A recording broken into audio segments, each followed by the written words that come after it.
Welcome, everyone. This is Manny's Irish Pub, and I'm your host, John Ryan. I'm glad that you could join me today. I'm starting out solo, but that's how the pub scene works. I have about 20 guests that appear on this show on any given week, and some days they get pulled away. It takes longer to do the research, whatever the case may be, it's all good, and they'll drop in here as soon as they can. I think Tony Finn will probably be the first one, and we're also expecting an appearance from some other guys too. So stick around, but I'm going to get things started right away here with the NBA free pick that I have. And just in the last 15 minutes, I have decided to make this an official premium play that my subscribers get. And speaking of the subscriptions, we're running a special. Sports Memo is doing this just for me, and I appreciate it very much. But recognizing some of the streaks that I've had recently, and you can get all the way to July 31st if you act, now or tomorrow. I think it ends on Sunday. So for 99 bucks, you can get every single one of my releases through July 31st. It dovetails right into the NFL and college football seasons, which have been my best for many, many years. And I've been doing this 27 years. I'm coming off a year in the NFL, hitting 65% against the spread, ranking number one at sportsmemo.com.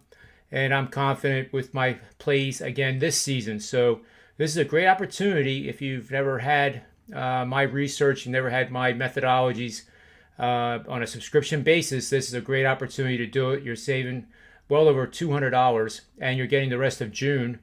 Even though it's just a few days, it's still on the house. So you're getting a great deal for $99, and I hope all of you take advantage of it today. So with this play in the NBA, we have a common situation for the Clippers in that they're down 2-0 again. And they just seem to be resilient, for lack of a better word. This game is set to tip tonight at 9 o'clock. And it's game 3 at the Staples Center. Chris Paul is playing. He's listed as probable, but I think for all intensive purposes, he's going to be in the game. Game 1 was far different tone than game 2. Game 1 was a 120-114 Suns win, and then that dramatic final play, dunk, alley-oop, 104-103. Suns kind of stole one there. Nevertheless, it's 2-0. And the Suns are used to that. This will be the third straight round. They've been down 2-0 in a series. And one series was like this, where they lost the first 2 road games. And then in the Dallas series, they lost the first 2 home games and then beat Dallas the next 2 on the road. Dallas came and won at the Staples Center. And it just kept going on like the road team was the right team there. But nevertheless, they're down 2-0. And that dovetails right into the system that I'm going to show you shortly. You know, the headlines here are simply that Chris Paul is playing, and that is obviously noteworthy. The Suns come into this game lined as a -1 road favorite. Pretty unusual for a skinny line like that in the NBA playoffs in a round of the conference final round and the finals. But nevertheless, that is what the line is right now. So we have what else? Leonard. This is really interesting to me because the injury to Leonard's knee, the ACL, was apparently in the beginning was just kind of like a tweak from the Utah series, but now I actually talked to someone today that said that he might even not be ready for the opening game of next season. So I think that's going to be a very popular topic tonight by the announcers in the game, attempting to get more information on how bad the injury really is. Obviously, if it requires surgery, he's out for the playoffs, and obviously would be a pretty quick turnaround even to make the start of the season next year. So we certainly wish him the best and hope that it is minor and that he can get back into the series and help his team a little bit. Despite that, Paul George has really stepped up. He's averaging 30 points a game through the first 2 games. And the Clippers defense did minimize Booker to a certain extent in that second game.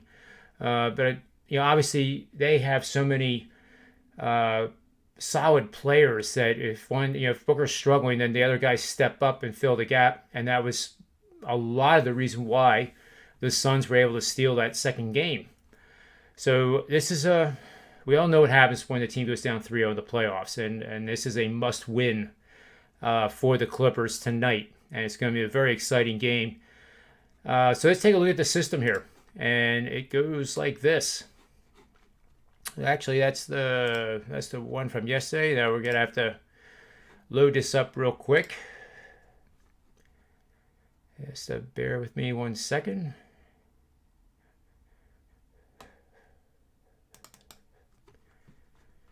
It'll be worth the wait.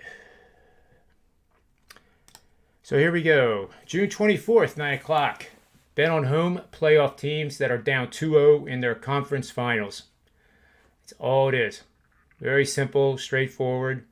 And just know in the next couple of days here, I'm going to actually present some of the more complex ones that show a team that is, for example, scoring 10% over their season average over the last 5 playoff games, and how they have a tendency to be in a regress type of situation. But the betting line will have the public all over that team because they're doing so great, but they are in a unsustainable performance level. So I'll share those going forward here, especially going into the finals, is when those really have paid off. But for tonight, we are betting on home playoff teams that are down 2-0 in their conference finals. 12-7 straight up, 13-6 against the spread for 68.4% winning bets. Now, in any round of the playoffs, and this is what you want to write down. This has to do with tonight. It also has to do with any round. Okay, so tonight the Suns are actually favored by 1. But know that if you get into the finals and we have the team loses the first 2 games, and then they become favored by 4.5 or more points, which would imply they lost the first 2 road games, now playing at home in game 3, and are favored by more than 4.5 points, this applies. And you can keep this and write it down and store it somewhere where you can use it for every single playoff series that ever comes up in the future. So 25-6 and 22-8 against the spread for 73% when favored by at least 4.5 points in any round over the last 20 NBA playoff seasons.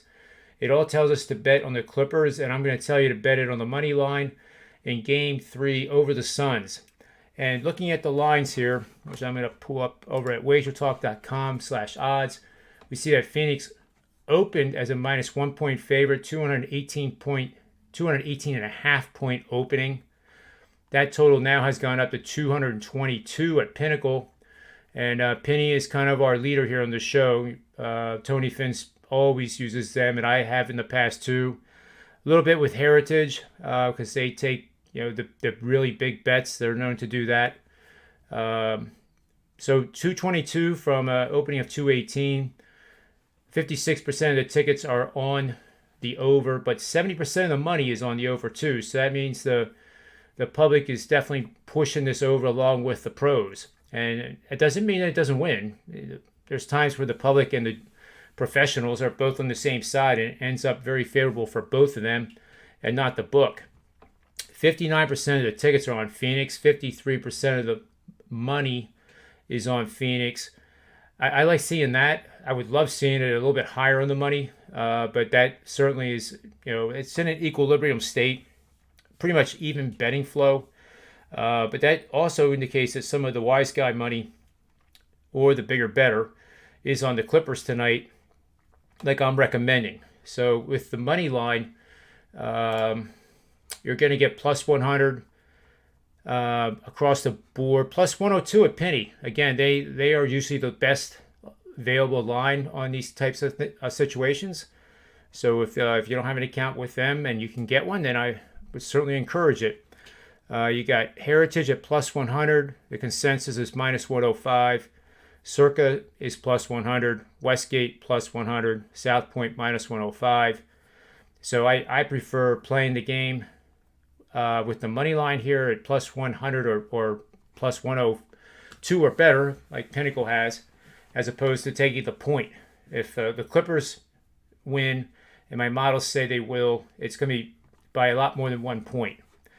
So that's about all I have for the play right now for the NBA. And let's see.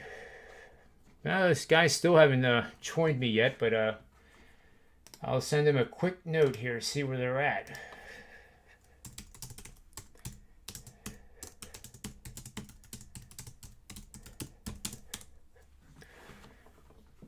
But we can go ahead and take a look at some of the other things too. Let's see what the chat room has to say here. The under yesterday hurt me. Please touch on the total and how to approach it live. You mentioned it earlier, videos. Yes, great point here. And thank you for reminding me. I also want to tell you one thing. Tony Mejia wasn't able to be on the show today, but he's ill with the flu, and he's going to be fine. But the fatigue factor is pretty substantial, and he gutted it out here on the show yesterday, so that was awesome. But I want to mention to you that he has a 5% winner tonight. He's on an 11-1 run in the NBA playoffs, and he has a 5%er going tonight. So I encourage you to get over there to WagerTalk.com and get his 5%er now. So I'm just reading the details here.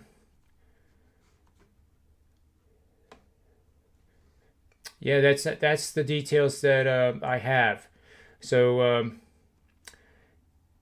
yep, 5%er goes tonight in the NBA. He's 11-1, which is, it's better than me, but I'm doing pretty well too. But it's just a site. WagerTalk.com and SportsMemo.com have so many talented and experienced handicappers and professional bettors that you literally, I sometimes say, you could pick somebody blindly and you'll end up probably doing really, really well, especially if you get those 30-day or longer subscriptions. So let's take a look at the total here again. And the total right now, 222. And it looks like it's going to go that way pretty much across the board here within the next half hour to an hour. And, keep in mind when this game starts. So we still have a ways to go. But Penny's at 222 right now. And that pretty much to me means that the rest of the board is going to go from 221.5 to 222. So that implies basically a 112, 110 type of game for Phoenix winning. And that doesn't mean that they are. That's the implications of this line. So specifically it'd be 211.5 points to 210.5 points.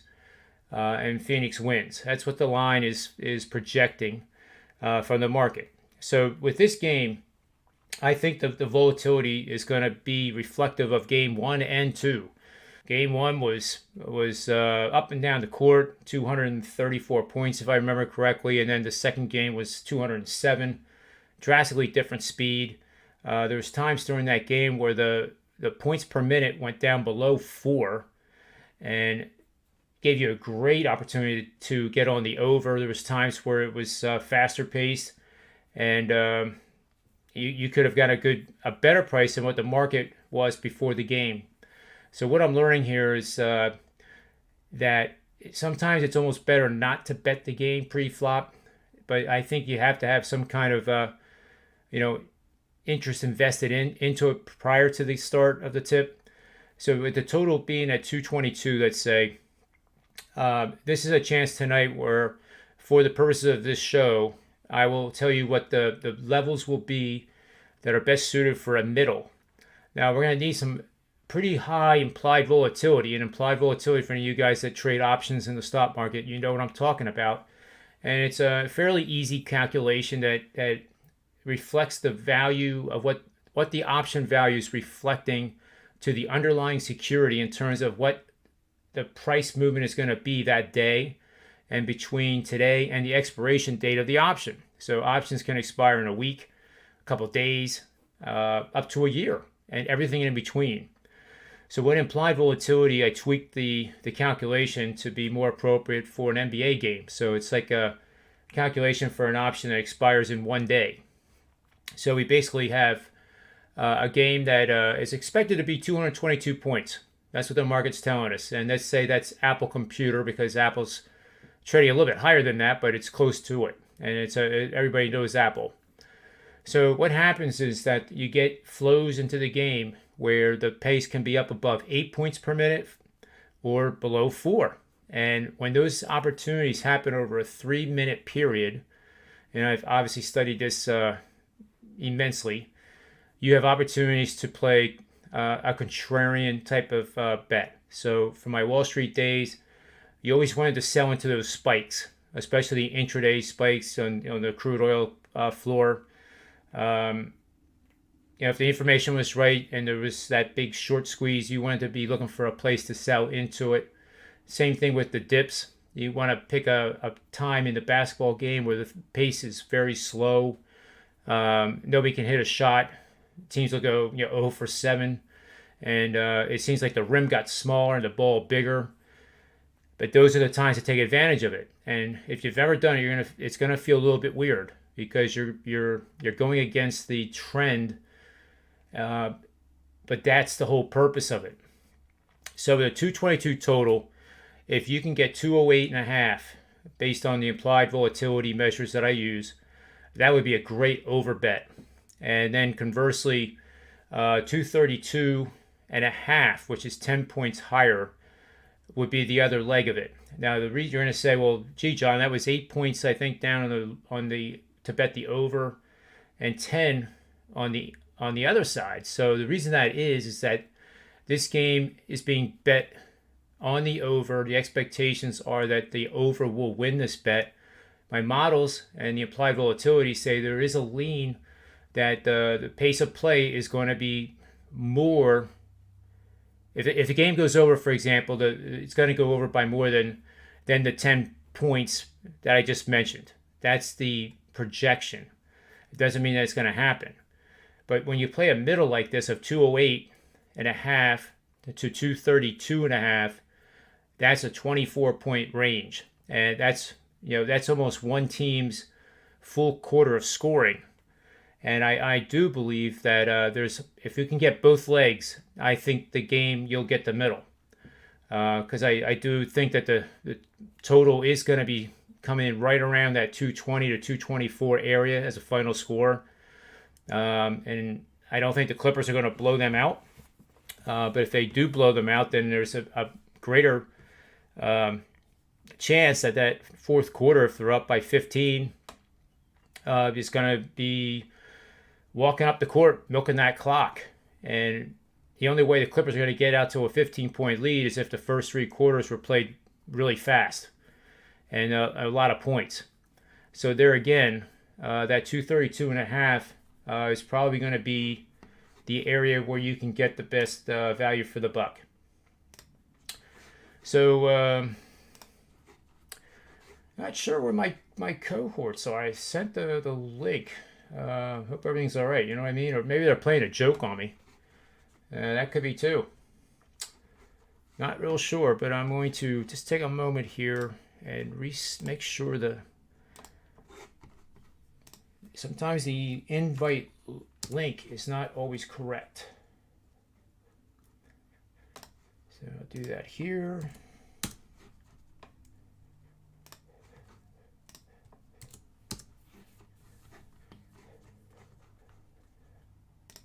All right, so, well, these things happen. I don't mind talking to you guys. I appreciate you sticking around. It's a little more difficult to do it solo than anything, but we'll make do here. So, anybody have any questions on that? Doesn't look like it in the chat room so far, but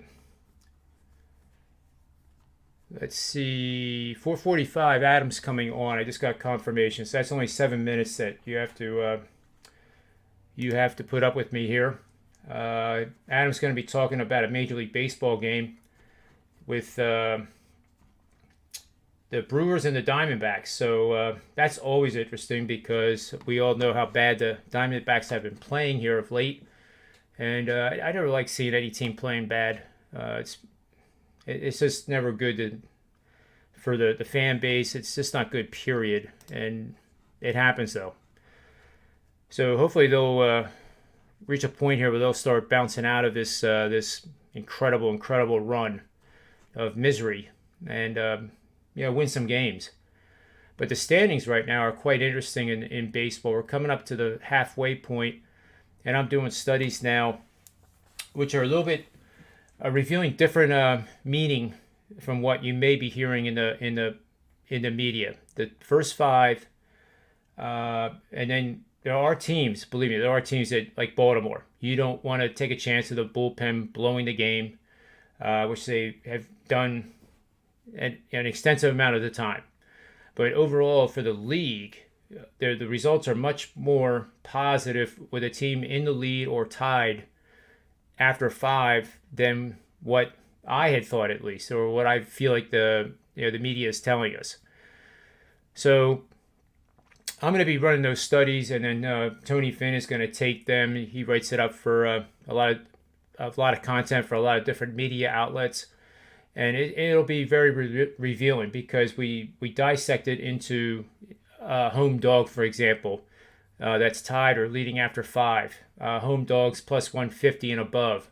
Home dogs plus 185 and above with a losing record and a bullpen that allows it gets pretty complex. A bullpen that is in the bottom 25% of the team, of the league, I mean. So a bullpen that's horrible, that is plus 185 that has the lead after five, such as Baltimore. How do they do? And it's going to be really good to see that, because then it gives you the opportunity to really take advantage of the first five and full game, and also the in game, because you get to the bottom of the fifth and the third out is registered, you'll be able to bet the in game accordingly to what these metrics provide. So when we get to about the 78th game, which is only a few away now, we'll be at basically the midway point, which is 81 games, and then those numbers are going to be able to help you a lot. They've helped me already. So let's take a look at some of the other things going on here. And the standings are pretty interesting too. The New York Yankees continue to do the impossible. They were 0 for 10 yesterday against Kansas City with runners in scoring position. And that can't keep going on the way it is. Despite that, their expected runs scored versus their actual runs scored is still pathetic. Yet they're 6 games over 500 and only 4 games behind the American League East leading Boston Red Sox. Tampa Bay is half a game out, and they're 3-7 over their last 10. So that race is tightening up. The Toronto Blue Jays are 2 games over 500, and they just have a tremendous offense, but that sometimes it's not enough. If you don't have the pitching, the bullpen, then it's just not going to work. The Tampa Bay Rays are run differential is plus 75, which is third in the American League. Plus 135 is the Houston Astros. They're on a 10-game winning streak. They've outscored their opponents by, I believe, 65 runs over this 10-game period, which is insane. And, I think a play tonight on Detroit using the plus 1.5 run line for maybe a 2%er is probably pretty warranted. I do like that play quite a bit. Their Astros are just on a roll, 26-13 home and 20-15 away. 425 runs scored, which outdistanced everybody. Now compare 425 runs scored to the Yankees and their payroll and their names in that lineup. They've only scored 300, and they're plus 7 on the differential. So the Yankees are getting good pitching, allowing 293 runs between starters and bullpen relief, but only scoring 300 because they don't get the key hit with men on base, and I don't know the reason why. But going 0 for 10 against Kansas City yesterday was the best that Kansas City has done in 4 seasons. So that says something. Anyway, see if anybody's here yet. Not yet. So we got Nick Cub Sports here. What is Manny's go-to beverage at the pub? Well, it would be an IPA, I guess. Every once in a while, I drink one of those Red Bulls, and caffeine doesn't seem to impact me very much. But yeah, the Red Bull is kind of nice when it's 90 degrees out, and a little bit more refreshing than having even a beer. But anyway, thanks for asking. I know Founders is a tremendous brewery. We have Firestone, Union Jack is a tremendous beer, I think. There's a lot of them. I like to sit the breweries out of San Diego, especially Stone. There was one called they just made one beer called the West Coast IPA, which is a recipe, which when done right, I find to be just incredibly good. So that's kind of my what my palate is for beers. But I will admit I like a good Pinot Noir too, and that's about the only wine I actually like. But let's get back to the sports realm here. I'm going to just randomly pick one here. I'm going to go to Vegas and Montreal tonight is a very exciting game. Best of 7. This is game 6. And man alive, Montreal is quite the team. Nobody really saw this freight train coming. And they're just playing with tremendous chemistry and confidence. And who's to say that they can't win at home tonight as a plus 115 dog is what I'm seeing right now against Vegas. So it is an amazing series. There is a play on the over here, and I'm just randomly sharing this with you. This is playing the over in the second half of the season, including the playoffs, with any team that is a good closing team, outscoring their opponents by at least 0.3 goals per game in the third period. Excuse me, that would be Las Vegas. And after Las Vegas scoring 2 goals or less in 4 straight games, that says to play the over. That's gone 79% winners for a 23-6 record over the last 5 years. So that I like that play. And what I don't like is you're going to have to pay a little extra juice on it. I'm seeing like minus 125s and minus 130s, but the market can move. And again, if you're patient and this game starts out slow, it's a tremendous opportunity to get the over. And you can do 50% pre-flop and then add, say there's no scoring in the first 10 minutes. You may get that line to move. And that's only to your benefit. Obviously, if it's a scoreless first, you're probably going to see some 4.5s, maybe even 4. So make the flows work in your favor. Sometimes hockey goes 1-0, and that's the end of the game. It starts out slow. It's very defensive, very closely played, so to speak, and it just ends up that way. But more times than not, especially in these playoff games, you'll get flurry of activity. No pun intended on Marc-Andre Fleury of Montreal. I'm sorry, of Vegas. But just think about that when you're watching the game. There's nothing wrong with paper trading it either. You can look at the lines and not bet real money and just keep track of how you would have done, and then learn from that one didn't work and why didn't it, and that's how you really start getting some wisdom and experience from live situations. So I'm also seeing here in Vegas's favor, Montreal is 28-41 in home games against teams that rarely make penalties and giving their opponents an average of 4 or fewer power plays per game in games played over the last 2 seasons. So that would tell you there, if you think that Vegas is going to stay out of the penalty box, then they're probably going to come away with this road win.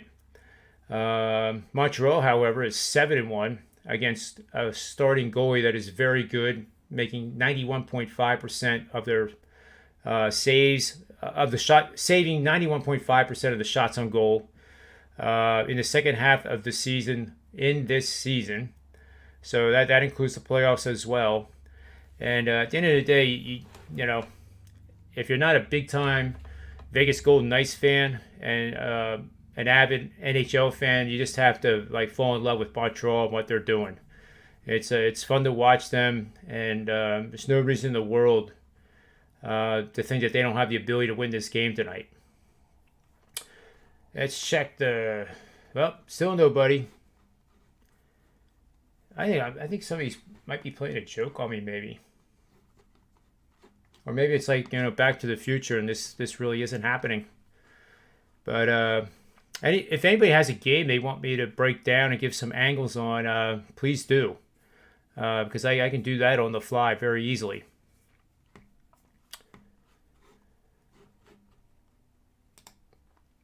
And, well, you know what? It wouldn't be a show, actually, if we didn't get to the PGA Tour. So let's take a look at that.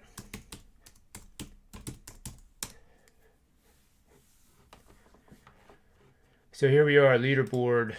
This is the Travelers. And the U.S. Open was obviously really good, but QandA. Now, this is a name I don't know. It's familiar to a name that I used to know, but that player is not playing anymore. But -8 through 14 at the this is taking place in Connecticut. It is a Pete Dye course, but it seems like the tradition is with Pete Dye, their difficulty is extreme, but this one is not. So this might have been actually it is back in it's 38 years now that this tournament is played at the same course that Pete Dye built. So this is one of the first ones that he did was the architect on, and then after that it just seemed like he got nastier and nastier. And Kiowa, where we saw the PGA, is probably the masterpiece of them all. And very close behind that would be the Players at Sawgrass in Florida, Ponte Vedra. But some of the names here are very... Taylor Gooch is a guy that I had mentioned, and he's actually in one of my DraftKings lineup. Maverick McNeely, -5, he's done. Bryce Garnett. Well, there's some names on here. I mean, what are the big names? Kevin Stadler, -4. He's in the house. That's tied for 8th. Zach Johnson, Sam Burns, Seamus Power. Did the favorites all go home? Cameron Smith had a nice day, -3. Harris English, -3, 67. Mackenzie Hughes, we saw him challenging at the U.S. Open on Saturday there for a while. Bubba Watson, who's won this event 3 times. And only one other guy has won it more in Billy Casper, which is way back there. But Bubba Watson shot -3. He is on 14. Boy, oh boy. Patrick Cantley, -2. He's done. That's one of them. Let's see who else we got here. Here's John Pack, who made his debut about a month ago, and he was the Player of the Year NCAA golf and had to go get the trophy, which is the Jack Nicklaus Trophy from Jack Nicklaus himself at the Memorial Tournament in Ohio.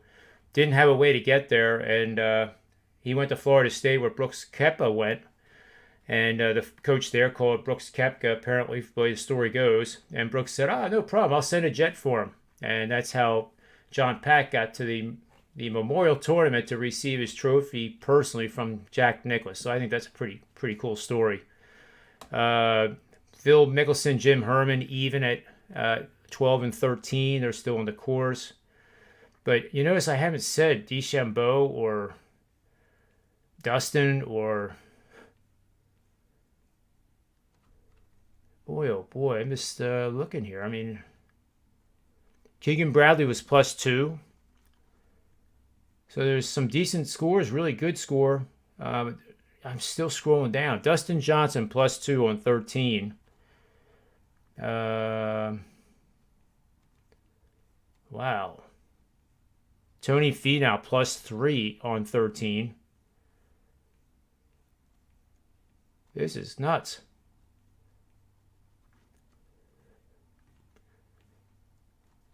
And Luke Donald, who hasn't played much golf recently, but is a PGA winner.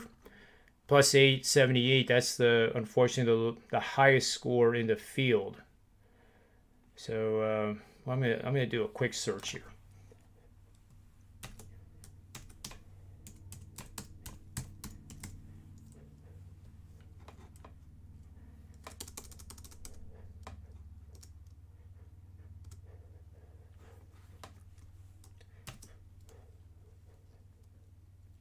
Bryson is actually -1. I scrolled over him. He's tied for 41st. Patrick Reed -1. Adam Scott -1. Jason Day -1. Mark Leishman -1. Big bunch of them here. But that's a long way to go. But it is interesting that the first big name that comes up is Patrick Cantlay at -2 and tied for 24th. Stuart Sink is off to another good start at -2. So I still think this is going to be like a -15 or -18 winner. But we'll have to see how the weather goes. I kind of sense that maybe the wind picked up in Connecticut, where this is taking place near New Haven. But I don't know. But it seems like the scores of the guys who got out early are the ones that are on top of the leaderboard. And now the guys that are on the course, the majority of them are at even or over par. So that is that. And here we got the reserves. Can you hear me, Adam?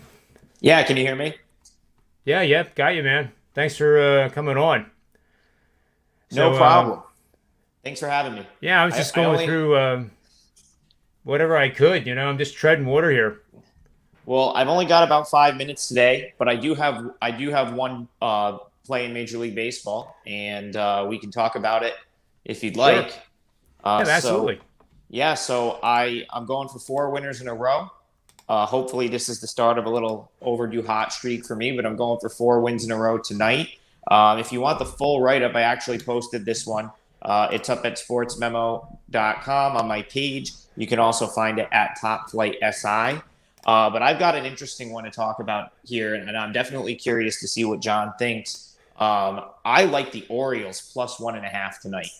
And I'm sure that this is probably going to be one of the Orioles are probably getting the least handle of any team on the Major League Baseball board today.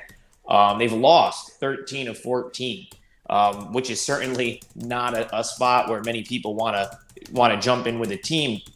But I've got some reasoning here that's really I think makes the Orioles against the run line a strong play.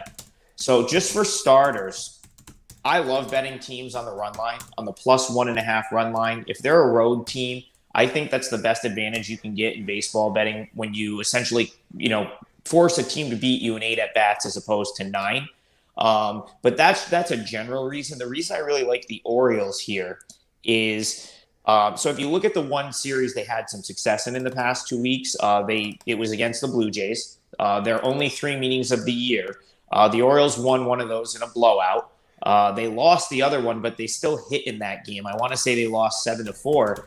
And the Orioles, I guess, infamously blew a 7-4 lead in the third game of that series. I believe it was the middle game, but the one I hadn't mentioned yet, and ended up losing 10-7.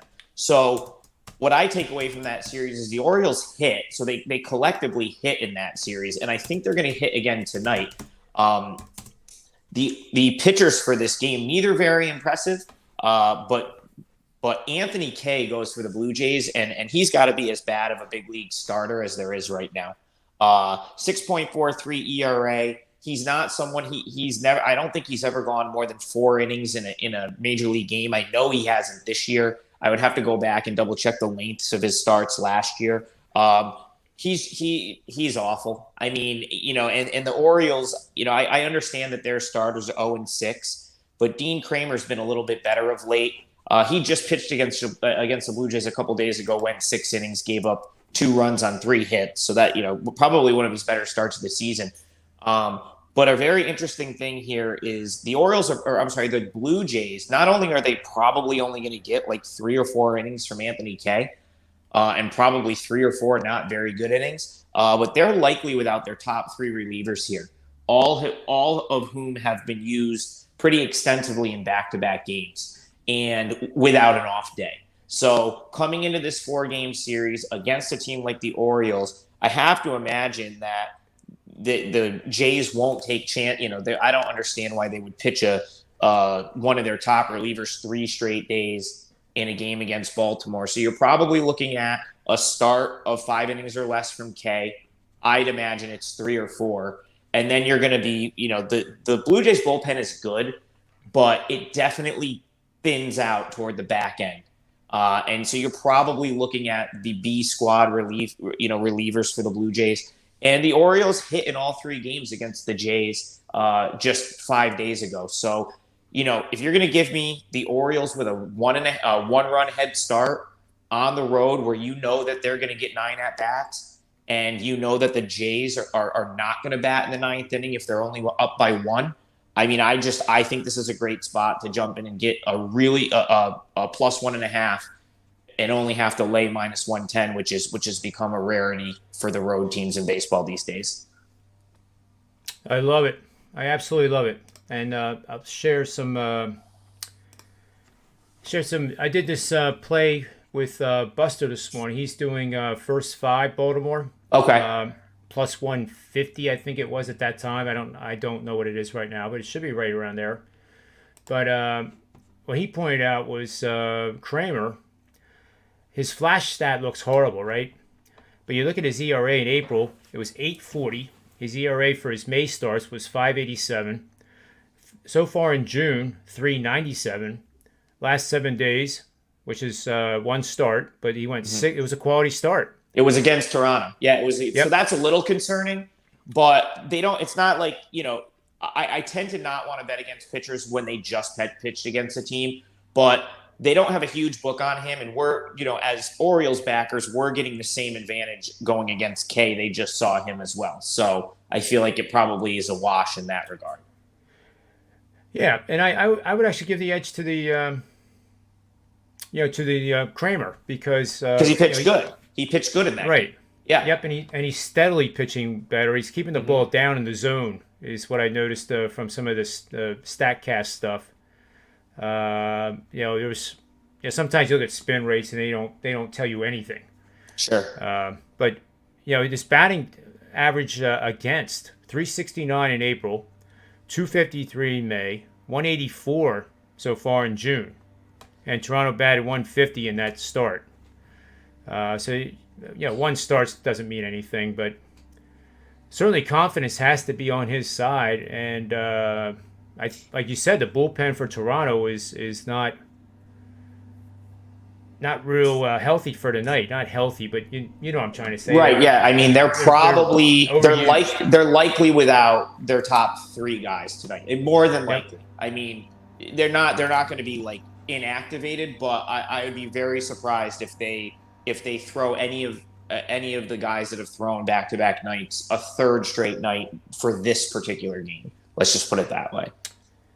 Yeah, and granted, Kramer's a rookie, right? So it's not fair to say this, but in that game, or in games where the current members of the Toronto Blue Jays have faced him, 18 at-bats, 3 hits, only 2 home runs, 2 RBIs, 3 walks, 5 Ks, 125 batting average. You gotta love that, I think. Yeah, I really do. You've got K.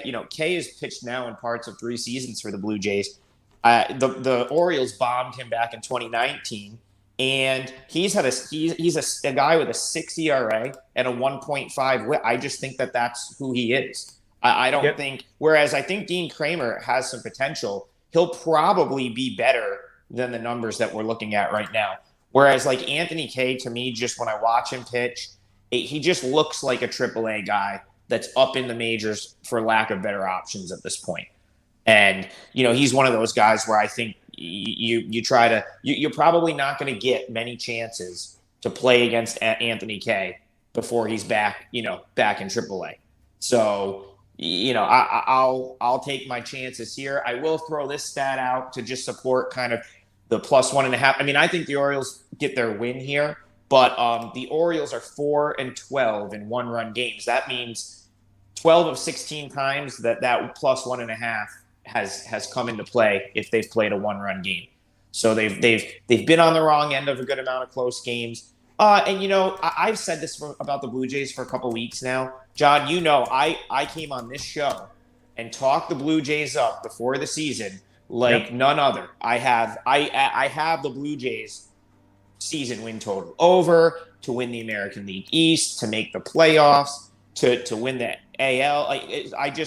They were a team that I really targeted with futures, and they're not bad. I mean, they're 37-35. They're in the mix. I did say that if they were in the mix, they have the pieces to trade for pitching at the All-Star break. I said that before the season, and I still think that's the case. But they just, they look like a 500 team to me. And I don't have any good statistics to back that, other than I watch this team constantly, and they've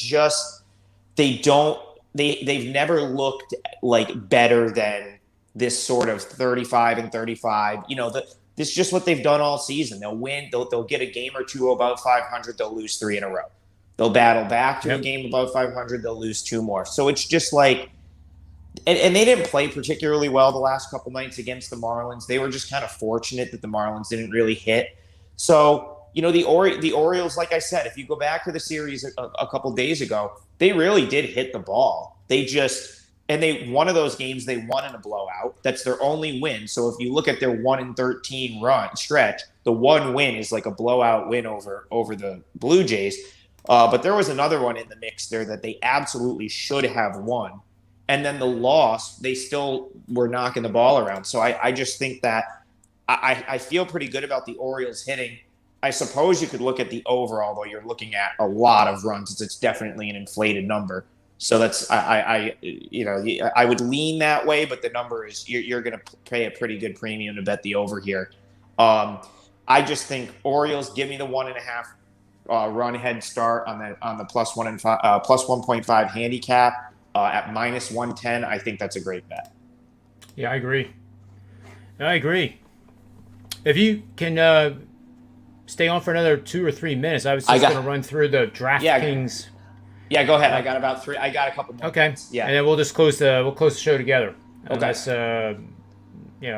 Unless Jen shows up. Yeah, no problem. But it's all right. It's the pub. Sometimes you go to a bar and there's nobody there. It's like during COVID. It's like the pub during COVID.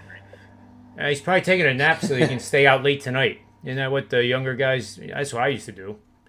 All right, so looking at DraftKings player props, I have a system that is on the Clippers tonight that I presented earlier in the show, and also on the free pick NBA video I do, and I also went over the levels to do in the total. In game, so 208.5 and 232.5. You want to go long, in other words, bet the over at 208.5. Go short, bet the under at 232.5. And I actually think that you will get that, and you'll get a combination of game 1 and game 2, which was high paced, a lot of scoring. Second game, not so much. So I think you'll see flows like that throughout the game. But in terms of the player props, the one I do like is Paul George is playing pretty well. He's averaging 30 points the last 2 games. So points, rebounds, assists over 30.5. And you probably don't have the lines in front of you. I don't, but I'll tell you what, John. Any Clipper prop over, I would like tonight. I wanted to be on the Clippers in this game so bad. I hit a 5-unit play in game 2. I had Clippers plus 4.5, and I've been looking at it all day. I didn't really like the fact that it moved back across 1. Obviously, it's because Chris Paul's playing. But the Clippers will be in this game. I don't know that I want to go against a full-strength Suns team right now. But I mean, Paul George over.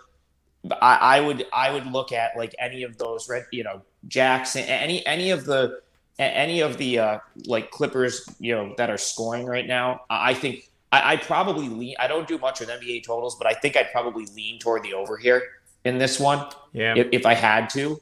So I could see Paul George having a monster game tonight. And he's, let's call it like it is. I'm not going to say it's his fault they lost game 2, but he certainly, had a chance to put them in a much better position to win it at the end, and sort of was a letdown there. So I think he'll come back and really, this is obviously, if the Clippers lose tonight, I would say they're probably done. So this is, I think we see a big performance from him. Yeah. Yeah, for sure. He's also minus 139 to be the top scorer, which is the favorite. Devin Booker's plus 130. That tells you something right there. Yeah, for sure. Which is exactly what you're talking about. He's got to play a monster game tonight again, or the Clippers may be in some trouble.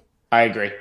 Chris Paul, ironically or coincidentally, is 25-1, and he's the fourth favorite on this list, where Paul George is minus 139. And that's light years difference between the two. Yeah, so that's my that I'm just going with that one. The double doubles are too expensive, so we'll just go with that one. Over 30.5, Paul George. Points, rebounds, assists, the infamous PRA, and that'll like do it. All right, well, thanks for having me. Sorry I have to run so quick, but I'm glad we got to jump on and chat for a minute. Yeah, I'm just going to sign off right now, and we'll take it up tomorrow. So for the Predictive Playbook, myself and Adam Trigger of Top Flight Sports, may all the wins be yours.